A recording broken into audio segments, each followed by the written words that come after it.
जी, आपका नाम? मेरा नाम गजेंद्र सिंह बघेल, जिला महामंत्री आज़ाद समाज पार्टी। तो ये जो मामला चल रहा है, बच्चियाँ आक्रोश में हैं, क्या कहेंगे? इस मामले में ये हमारी माननीय बहन जी ने अपने गांव के पास ये पॉलिटेक्निक, डिग्री कॉलेज, ITI और इंटर कॉलेज बनवाए। मुझे ऐसा लगता है ये राजनीतिक विद्वेष के कारण योगी गवर्नमेंट इस पर ध्यान नहीं दे रही है और यहाँ पर ये अवस्थाओं का अंबार बढ़ा पड़ा है, जिसको हमारी योगी सरकार को देखना चाहिए। जो कि वो नारा चला रहे हैं बेटी बचाओ बेटी पढ़ाओ, लेकिन यहाँ पर ये नारा उल्टा ही नज़र आता जा रहा है।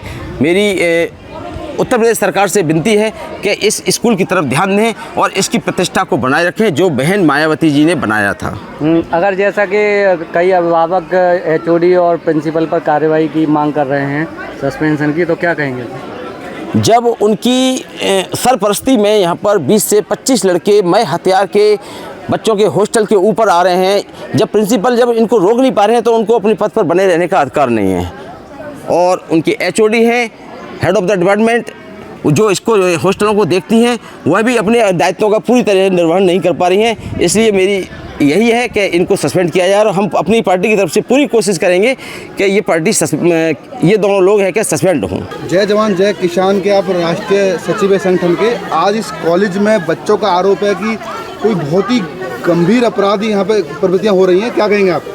देखिए, बादलपुर का पॉलिटिकल कॉलेज है मायावती जी का, और यहाँ अभी हमारे संगठन को सूचना मिली कि यहाँ पर कॉलेज प्रबंधन की तरफ से गैर जिम्मेदारी चीज़ें हो रही हैं। बच्चियाँ बेटियाँ पढ़ती हैं हॉस्टल में जो बच्चियाँ पढ़ती हैं, कुछ उपद्रवी तत्व ऐसे हैं, असामाजिक तत्व हैं जो हॉस्टल में पीछे से एंट्री कर जाते हैं, कूद कर चले जाते हैं। प्रशासन को मैं इसमें जिम्मेदार नहीं ठहरा रहा। प्रशासन, पुलिस प्रशासन अपनी जिम्मेदारी के साथ पूरा अपना निर्वहन कर रहे हैं, अभी भी लगे हुए हैं सारा प्रशासन। लेकिन जो जहाँ तक कॉलेज के स्टाफ ने इसके प्रति कोई एक्शन नहीं लिया है, एक FIR तक नहीं की है, एक कंप्लेन तक नहीं की है।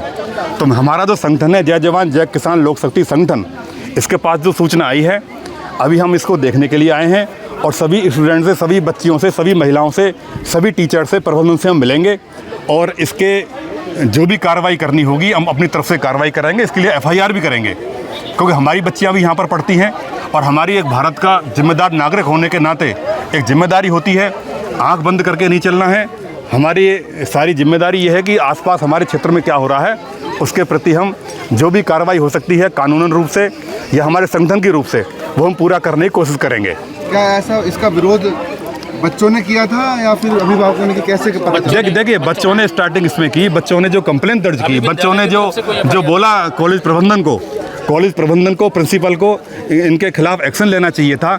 जो उपद्रवी तत्व तरीके से घुस जाते हैं, रात में घुस जाते हैं और पी खा के घुस जाते हैं, दीवार कूद के घुस जाते हैं, तो लेकिन कॉलेज प्रबंधन ने, प्रिंसिपल साहब ने इसके प्रति कोई जवाबदेही नहीं दिखाई, जो जिम्मेदारी उनकी बनती है वो नहीं दिखाई।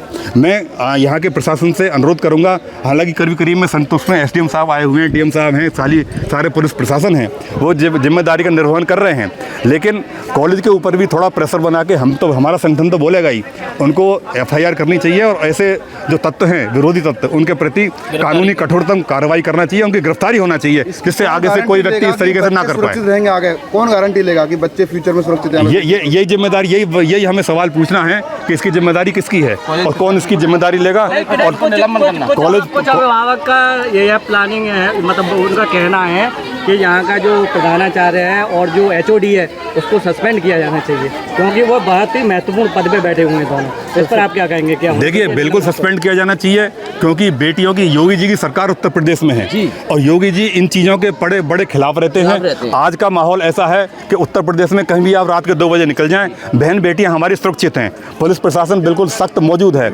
उसके बावजूद मायावती जी के गाँव में, बादलपुर में, और ये पॉलिटेक्निकल कॉलेज खोला हुआ है, यहाँ बच्चियाँ हमारी परेशान रहें, तो हम उनके सस्पेंशन की मांग करेंगे और सस्पेंशन जब तक नहीं होगा आपके चैनलों के माध्यम से अपना धरना प्रदर्शन करेंगे। सभी बेटियों को नारी शक्ति है, नवरात्र आने वाले हैं, हम नवरात्र मनाते हैं, उससे पहले इन नारी शक्तियों को, महिलाओं का सम्मान, देवी का रूप है ये, इनको पूरा कानूनी संरक्षण मिलना चाहिए और जो भी उपद्रवी तत्व हैं उनके खिलाफ गिरफ्तारी का वारंट जारी होना चाहिए और ये जो कॉलेज प्रबंधन जो लापरवाह हुए हैं उनको सस्पेंड होना चाहिए, सस्पेंशन चाहते हैं हम। दर्शकों, देखिए, देर रात से हुए हंगामे के बाद अब जो बच्चे हैं वह यहाँ पर हॉस्टल में ठहरना नहीं चाह रहे हैं और अपने अपने घर की ओर रवाना हो रहे हैं पूरे प्रॉपर डॉक्यूमेंटेशन करने के बाद।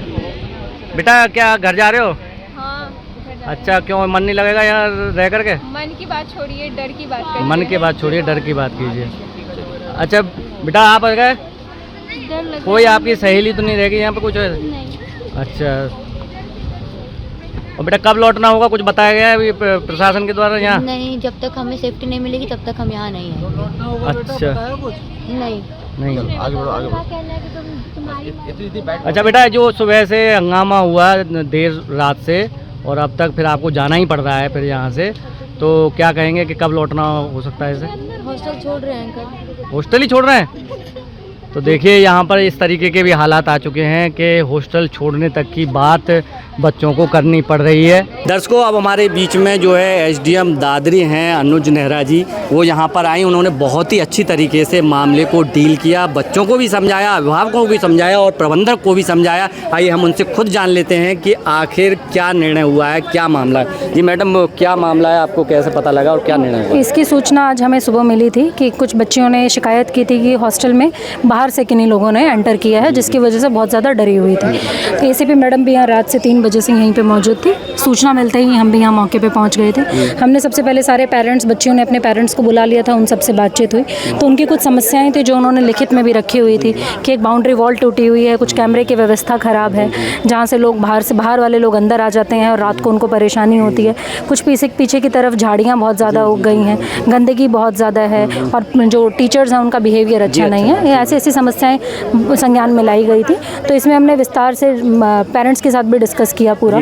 जो बाउंड्री वॉल का इशू है उसमें विद इन अ वीक उसमें काम शुरू हो जाएगा। आज उसके एस्टिमेट के लिए जेई साहब को भी बुला लिया गया है, उसका एस्टिमेट करके और उसको 1 हफ्ते के अंदर उसमें काम करा दिया जाएगा। कैमरे जितने नॉन फंक्शनल थे उस पर कार्रवाई भी होगी, जिसने जो इनका कैमरे का नोडल बनाया गया था कि उसने ये चीज़ें संज्ञान में क्यों नहीं डाली। और उसके साथ साथ इसमें जो कैमरे की व्यवस्था है वो भी आज रात तक इंश्योर हो जाएगी। झाड़ियाँ काटने के लिए कुछ बोला था जहाँ से सांप वगैरह एंटर कर जाते थे बच्चों के वॉशरूम में, तो उसके लिए भी अब सफाई की टीम बस पहुँचने वाली है, वो सारा का सारा भी आज हो जाएगा। अच्छा मैडम, जैसा कि यहाँ पर जो जिन लोगों ने बिना अनुमति के एंट्री की उनको पकड़े जाने के लिए या उनके लिए कुछ कार्रवाई की जाए? बिल्कुल, उनके लिए बच्चियों के ने कुछ वीडियोस दिखाई हैं जिसमें शक्लें नहीं दिख रही हैं, जिससे पता नहीं लग पा रहा है कि बाहर का कोई इसमें आया है। उसकी जांच भी रात से चल रही है, एसीपी मैडम को भी बता दिया गया है, मैडम ने भी इसमें टीम लगा दी है। बाकी कुछ बच्चियों का कहना है कि उन्होंने शक्ल देखी है, तो उनका स्केच बनवा के उस पर जल्द से जल्द कार्रवाई जरूर। अच्छा मैडम, जैसे कि कुछ अभिभावकों का ये कहना है और एक तरीके से मांग भी है कि इसमें जो जिम्मेदार व्यक्ति हैं, एक प्रधानाचार्य हैं, एक एचओडी हैं, कि उनको क्योंकि उन्होंने निर्वाह नहीं किया है, निर्वाह किया होता तो ना आपको आना पड़ता, ना हमको आना पड़ता, ना अभिभावकों, तो उनका वो कह रहे हैं कि इनका सस्पेंशन होना चाहिए। तो इस बिल्कुल, उनके लिए भी हम पूरा लिखित में एक पूरी जांच की एक रिपोर्ट, आज एसीपी मेरी और डीआईओएस साहब भी यहाँ पे हैं, जिला विद्यालय निरीक्षक भी यहीं पे हैं, पूरी एक विस्तृत जांच रिपोर्ट एक बन के चली जाएगी। बिल्कुल, जो इसमें दोषी होगा उस पर ज़रूर कार्रवाई की जाएगी। तो मैं अमर उजाला डिजिटल के लिए चमन शर्मा। अगर आप ये वीडियो YouTube पर देख रहे हैं तो हमारे चैनल को सब्सक्राइब करें और बेल आइकन को दबाना ना भूलें। अगर आप Facebook पर ये वीडियो देख रहे हैं तो हमारे पेज को लाइक करें।